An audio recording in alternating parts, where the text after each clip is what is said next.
Assalamualaikum warahmatullahi wabarakatuh. Waalaikumsalam warahmatullahi wabarakatuh. Pak Iksan dan seluruh Sehat. masyarakat. Wah, takbir Mas Tony, ini hari pahlawan kan, dengungannya dulu takbir Allah ya. Akbar. Allahu Akbar. Pahlawan betul. Ini memang luar biasa ini perjuangan kemerdekaan.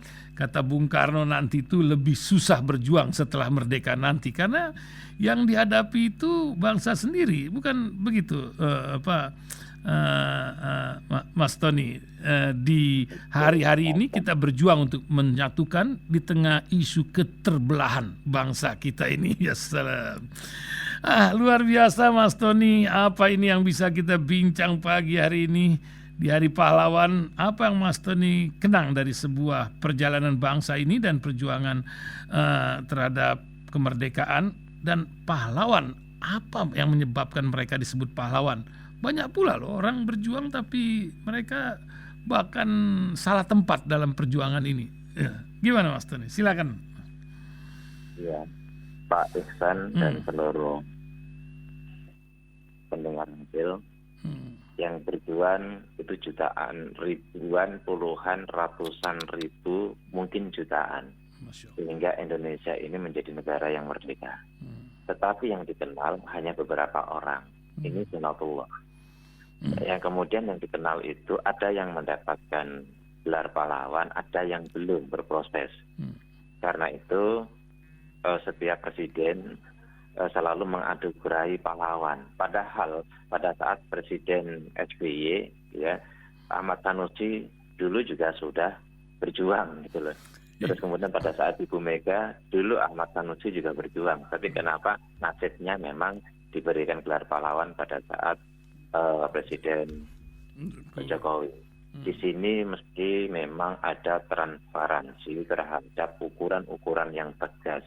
Siapa yang layak dijadikan pahlawan, siapa yang tidak layak untuk dijadikan atau diberikan, dinobatkan sebagai pahlawan. Masyarakat seringkali dibingungkan, ini standarnya apa? Orang disebut sebagai pahlawan. Sehingga pada Presiden A ini tidak diberikan anugerah, pada Presiden B diberikan, pada Presiden C ini tidak diberikan, pada Presiden D ini diberikan.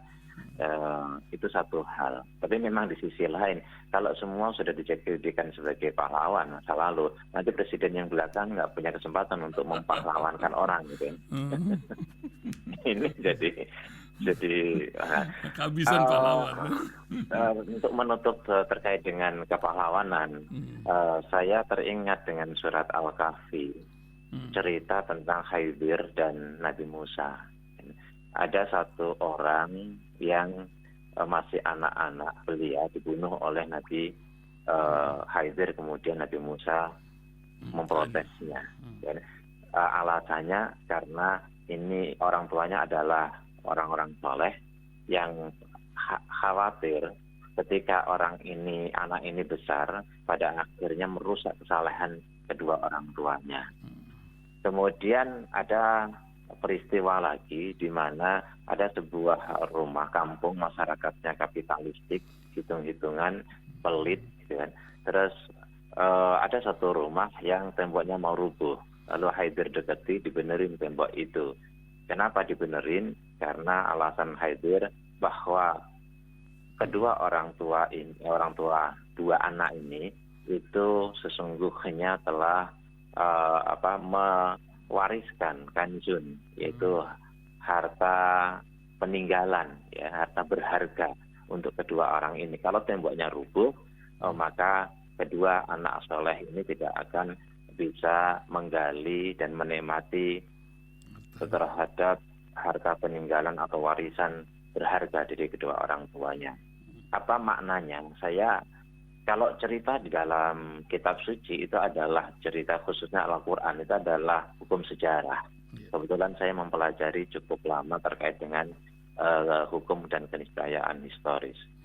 Jadi satu anak tadi, kenapa harus dibunuh, ini simbolik. Simbolik.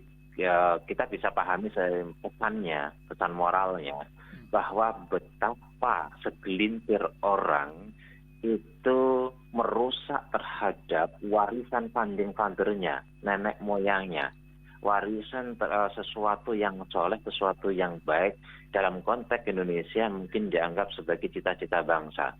Mereka berjuang untuk memerdekakan bangsa ini, kemudian mewariskan legacy kepada bangsa penerusnya agar meneruskan apa yang menjadi sebuah perjuangan yang telah menghabiskan darah mereka.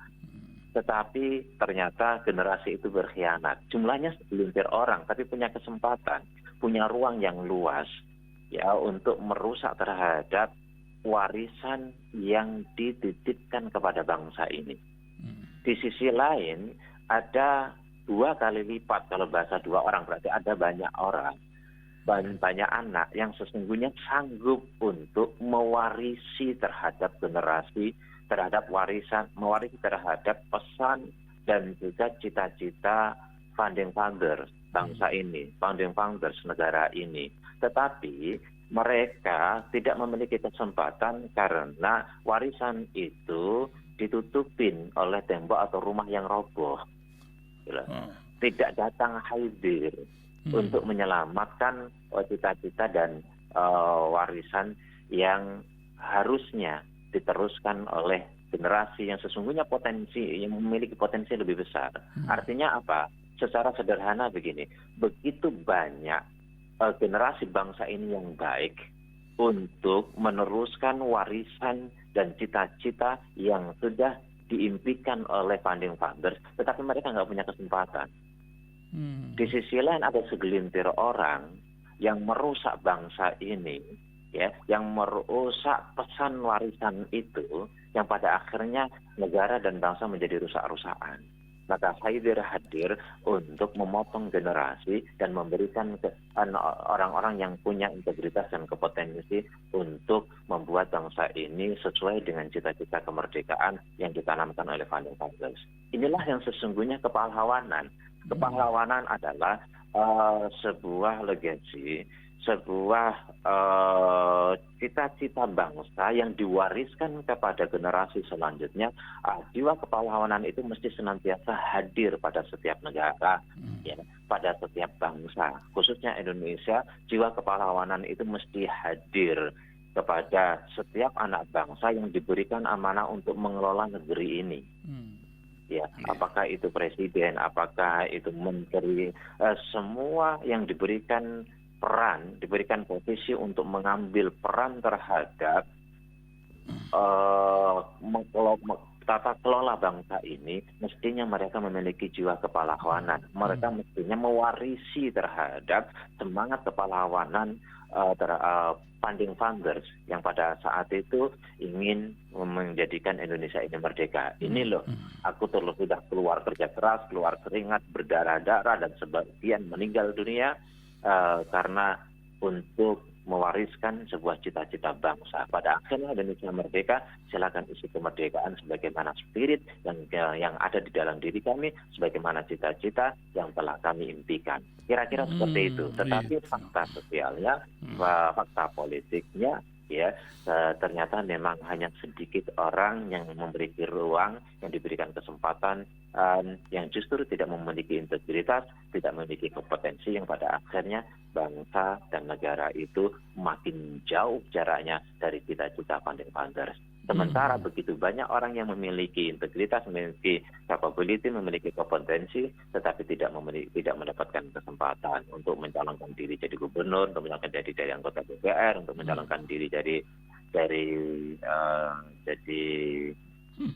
bupati, jadi wali kota, jadi menteri, yang pada akhirnya segelintir orang yang seringkali merusak terhadap cita-cita bangsa daripada sebanyak orang yang tidak memiliki kesempatan. Begitu. Ya, ada kesempatan, sudah ada partai pengusung, sudah keliling Indonesia pula, tapi masih ada yang terus berusaha untuk menjegalnya. Seorang Anies Baswedan. Nampaknya seorang ketua Muhammadiyah pun harus mengingatkan Pak Presiden untuk menjaga jarak dalam kontestasi pemilu mendatang gitu. Mas Tony melihatnya macam mana ini? Yang dilihat dari perjalanan Anies Baswedan yang sudah paling awal dideklarasikan, Miftah ini, bukan Nabi Khidir ya, tapi seorang Surya Paloh ini yang melihat Anies potensi ke depan. Apa yang Mas Tony lihat ini dari perjalanan hari-hari ini? Masih keliling Indonesia ini, Mas Tony, lebih awal, dan ini menyebabkan uring-uringan para kandidat atau calon kandidat lainnya. Silakan Mas Tony. Iya, saya mengamali dulu dari negara ya. Kalau bahasanya Atika Muhammadiyah, saya sedang menulis sebenarnya, belum saya rapikan dan saya posting dari kemarin. Ternyata saya mendapatkan tulisan tadi pagi dari Ketua Umum Pengurus Pusat Muhammadiyah. Kita semuanya sepakat bahwa negara itu harus netral.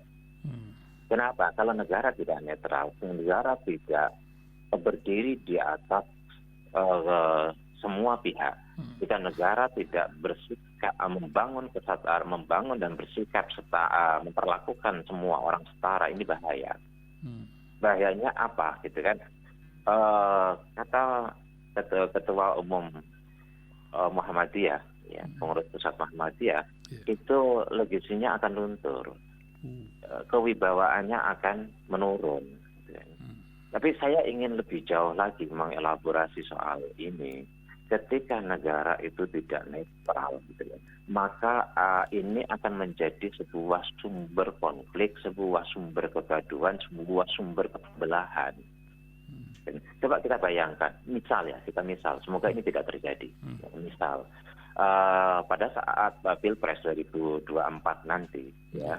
Kalau pada saat kemarin incumbent itu bisa dikatakan biasalah yang seperti itu.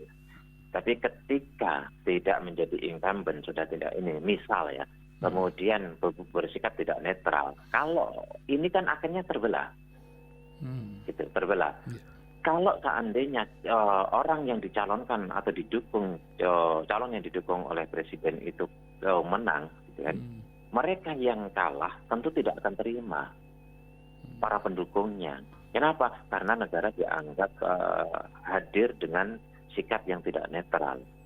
Disinilah kemudian mereka akan mengkristal untuk terus-menerus menjadi sebuah kelompok oposisi, kelompok pemotret, kelompok yang sakit hati terhadap kehadiran negara yang tidak netral.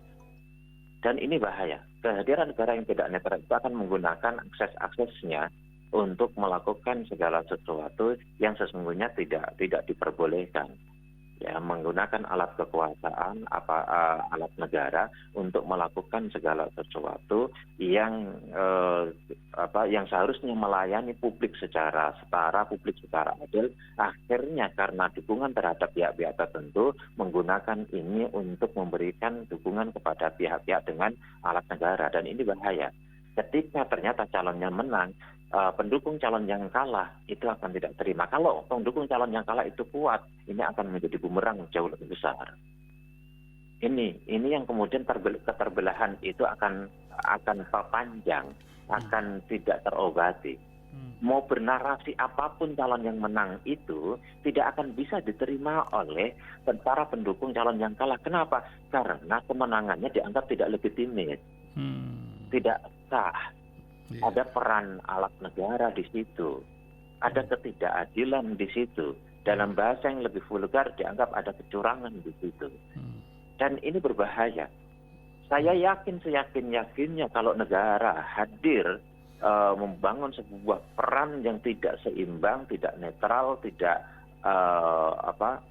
untuk semuanya, tetapi timpang, maka kalau itu menang, pihak yang kalah akan melakukan protes selama dia menjadi presiden, calon itu menjadi presiden. Dan ini akan menciptakan kegaduhan yang tidak akan terselesaikan.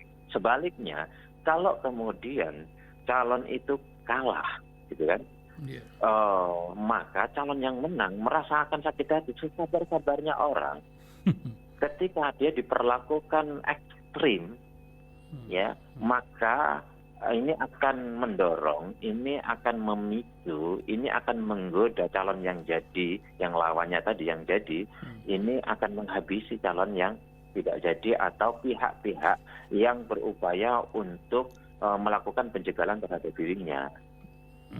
Inilah yang kemudian menjadi sebuah persoalan. Nah, kalau kemudian kita masuk di dalam kontestasi pada saat ini ada namanya Anies Baswedan, ya, yang elektabilitasnya cukup berpotensi untuk memenangkan kontestasi di 2024. Potensi ya. Ini bukan soal mutlak-mutlakan.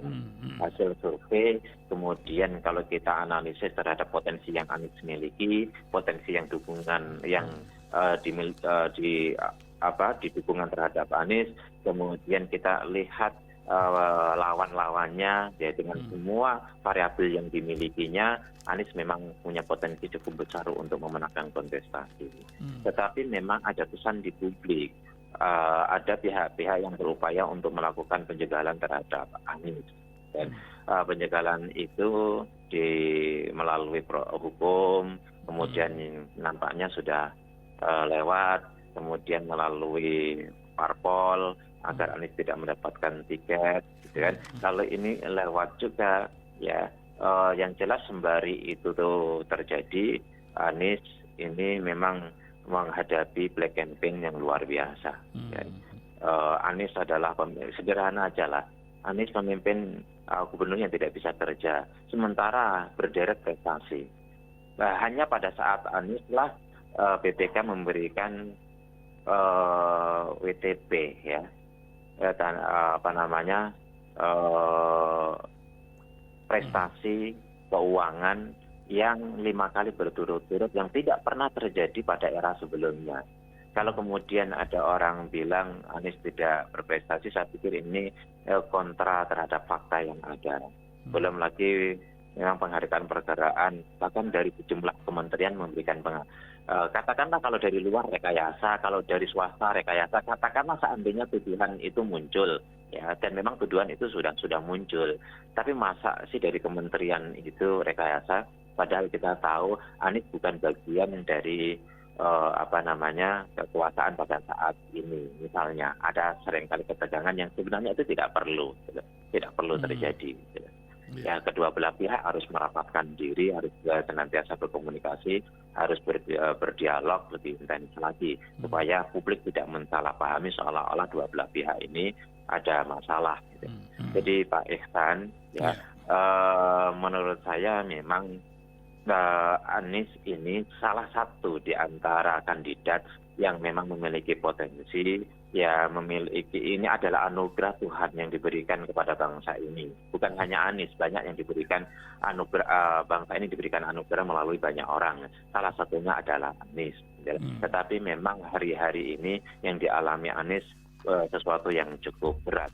Publik membaca kesan ada upaya yang sangat sistemik, ada upaya yang sangat masif, ada upaya yang sangat sungguh-sungguh dan serius, ya, oleh sejumlah pihak untuk menjegal Anies. Tapi memang begini, pemahaman sederhananya atau sebagai indikator sederhananya begini, reklamasi lah.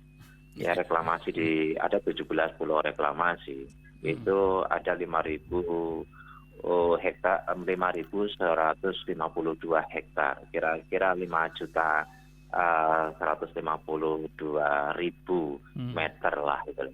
Terus kalau 17 pulau itu dihentikan sama Anies. Ada ekspektasi uang bisa dikatakan ratusan triliun di situ, bahkan bisa ribuan triliun di situ. Kalau kemudian itu dihentikan, ini kan ekspektasinya menjadi hilang. Ini soal ekonomi, kan? Ada pihak-pihak yang tentu kecewa. Belum lagi reklamasi di tempat yang lain, belum lagi proyek-proyek yang sesungguhnya melanggar aturan. Dan tipologi Anies yang saya pahami dari Anies menjadi gubernur itu begini, yang saya lihat itu, Anies itu tipologi orang yang tidak bisa berkompromi terhadap pelanggaran aturan. Jikalau proyek itu melanggar aturan, maka proyek itu harus dihentikan. Anies tidak mau menanggung beban histori, beban sejarah.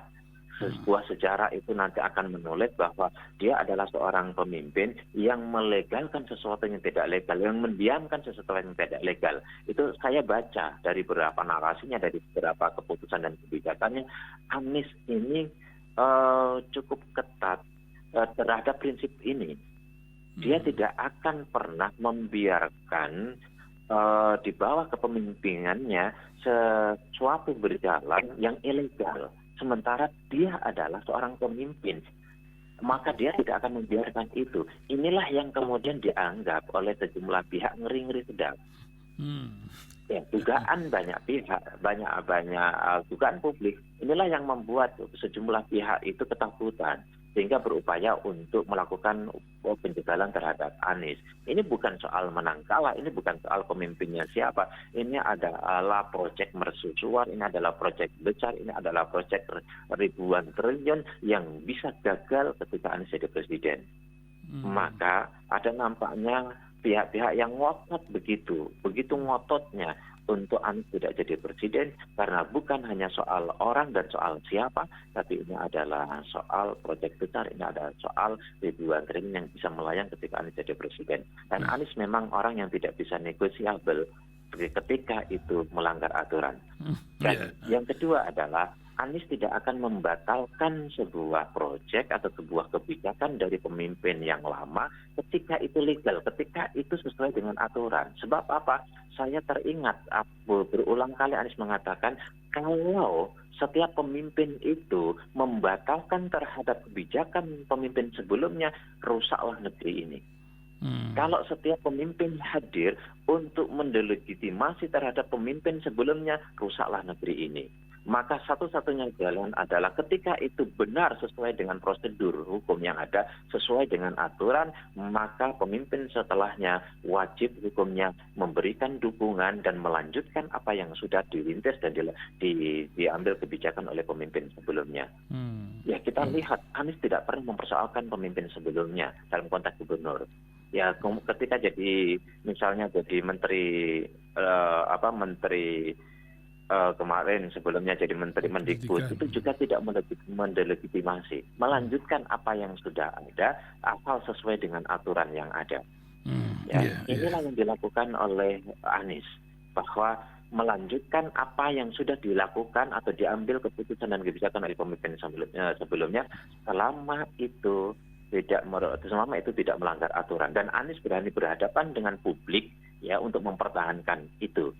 Dengan tuduhan dan bulian macam apapun Anies akan hadapi selama kebijakan itu tidak melanggar hukum. Dan ini sudah terjadi pada saat dan dibuktikan pada saat Anies menjadi gubernur. Jadi jangan pernah khawatir bahwa Anies ini yang saya pantau, yang saya nilai, yang saya ukur ya ketika Anies 5 tahun. Jadi begini, kalau saya setiap orang memimpin 5 tahun itu sudah bisa dilihat polanya, sudah bisa dilihat karakternya, sudah dilihat integritas dan kompetensinya, mudah untuk dilihat. Nanti dia akan dari 5 tahun itu inilah sebagai sebuah jaminan dia akan melakukan apa yang sudah dilakukan. Tidak perlu kita menunggu janjinya, menunggu ucapannya. 5 tahun cukup kita menilai seseorang, apakah itu presiden, apakah itu gubernur, apakah itu bupati. Ketika nanti periode kedua misalnya, ya itulah yang akan dilakukan. Atau menjadi gubernur, menjadi bupati naik menjadi gubernur, itulah yang nanti akan dilakukan. Jadi gubernur naik menjadi presiden, itulah yang akan dilakukan. Tidak akan jauh dari itu. Polanya sudah kebaca. Dan Anies punya 2 pola tadi. Anies akan melanjutkan apa yang sudah diputuskan atau diambil kebijakan oleh pemimpin sebelumnya selama tidak melanggar hukum. Yang kedua, apapun proyek sebesar apapun ketika itu melanggar hukum, Anies tidak akan toleran dan non-negotiable. Itulah Anies. Gitu, Pak. Iya, memang luar biasa ya. Kita lihat ini bangsa ini macam mesti ketemu dengan Nabi Khidir lagi. Tapi begitulah, luar biasa. Sekarang ini kita temukan beberapa titik sumber daya alam yang luar biasa. Dulu ingat Bung Karno pernah bilang, biar alam ini dikelola oleh kita sendiri, tapi nanti oleh kita sendiri. Tapi cerita lain. Nah, kita akan angkat sebuah kisah sedikit ini, Mas Tony. Ini lucu-lucuan juga ini, Mas Tony. Tentang Jakarta International Stadium. Kan belum lama ini dibilang katanya tidak sesuai dengan standar FIFA. Tapi hari ini dikabarkan ini entah karena GBK ngapa-ngapa gitu ya, PSSI mengajukan Jakarta International Stadium yang pernah disebut tidak sesuai dengan standar FIFA, opsi kandang tim nasional AFF 2022 Desember mau mulai nanti nih. Apa yang Mas Tony bilang terhadap konsistensi sebuah literasi dari seorang pemimpin? Ini kan terekam semuanya, Mas Tony. Silakan Mas Tony. Tapi menyinggung sebelum ke sini, menyinggung sedikit tadi Pak Ihsan terkait dengan kekayaan alam. Itu kan saya sudah nulis sebelum saya posting. Kalau ini udah selesai tulisan betul itu. Itu Jadi Abraham Samad pada saat itu pernah mengatakan berdasarkan hasil survei yang diberikan kepada KPK bahwa kalau itu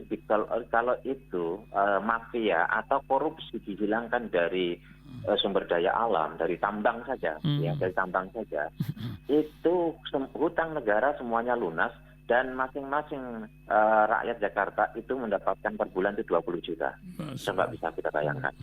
Maka lagi-lagi Pak Mahfud MD perlu kita apresiasi. Ketika kasus kemarin Pak Mahfud MD, tanpa Pak Mahfud MD belum tentu viral ini sekarang ya. Tentu ada pihak-pihak yang lain dari pihak kepolisian tersendiri, Kapolri punya peran cukup besar, kemudian Kabar Reskrim punya peran cukup besar yang akhirnya dalam proses menuntaskan kasus Satgasus, kasus Sambo misalnya, kemudian Satgasus sudah dibubarkan oleh Pak Kapolri. Tapi peran dari Pak Mahfud MD cukup besar. Ketika ada trigger, Pak Mahfud itu orang yang kita harus akui lah, apresiasi lah. Beliau orang yang cukup berani, smart, dan mengambil peran taktis, ya. Itu dikawal sehingga kemudian menjadi terbuka dan sangat transparan. Kemudian sekarang ada trigger di mana ada seorang polisi mengungkap kasus tambang gitu, dengan seseorang dalam video yang viral itu.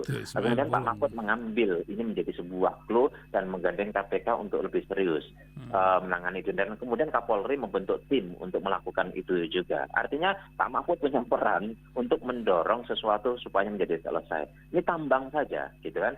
Ya misalnya dengan reklamasi itu kan 65% untuk negara, 35% untuk investor. Tambang itu mestinya diperlakukan seperti itu. Kalau semua nikel, ya jangan nggak banyak pajak ya. Semua nikel, tambang nikel, kemudian tambang emas, kemudian tambang batu bara, kemudian tambang pasir. Itu investor mendapatkan 35% dan kemudian 65% itu adalah untuk negara. Itu luar biasa. Ini lebih dari 20 juta untuk setiap kepala per bulannya itu. Yang sudah ada saja sesuai dengan pajak ya.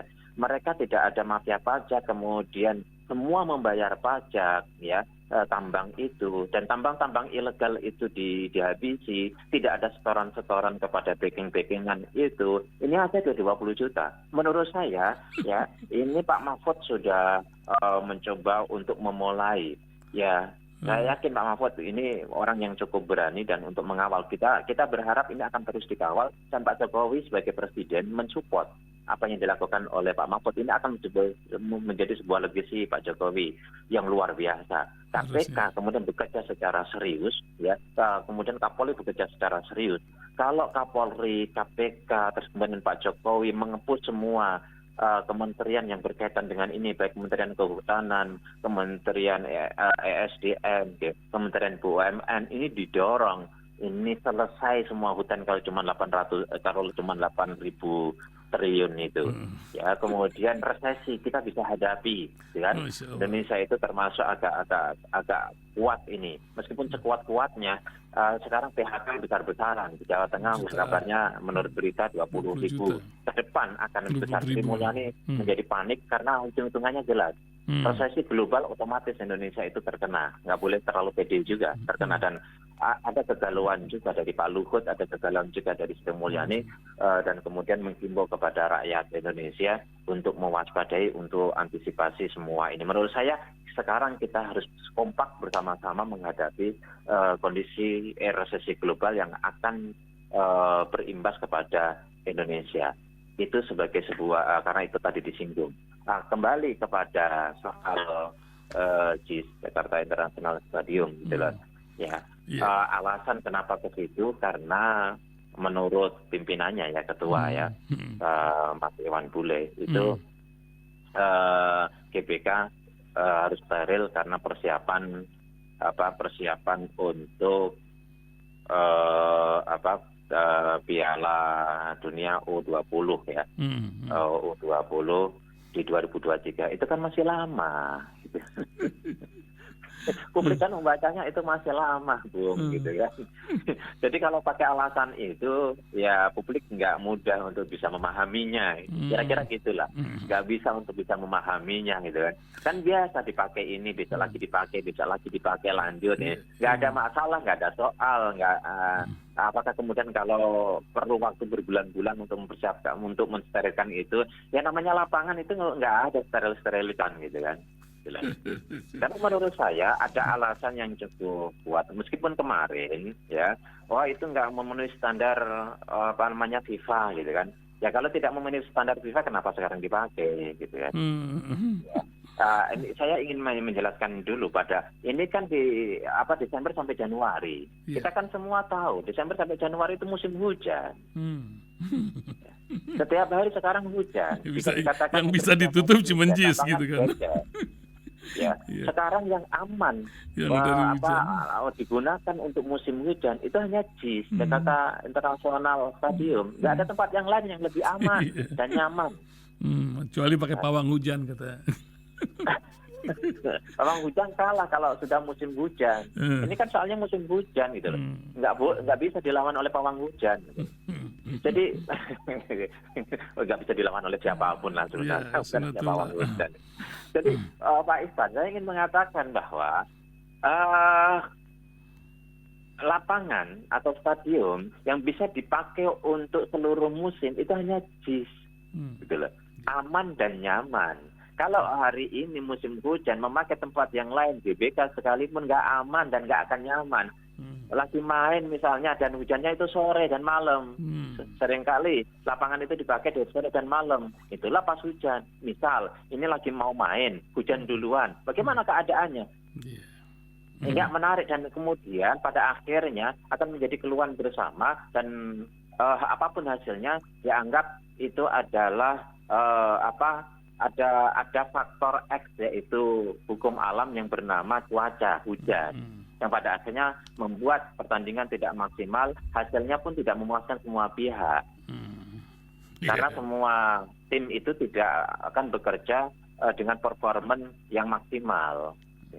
Dan ini akhirnya hasilnya, akhir siapapun yang juara akan dianggap, hasil apa sih hasilnya? Karena itu menurut saya, ya mau tidak mau harus melirik JIS, cari alasan yang tepat, gitu loh. Udahlah, menurut saya sepak bola itu tempat yang fair, nggak usah ikut di situ, ya. Orang ikut berpolitik, tapi begini juga, gitu loh.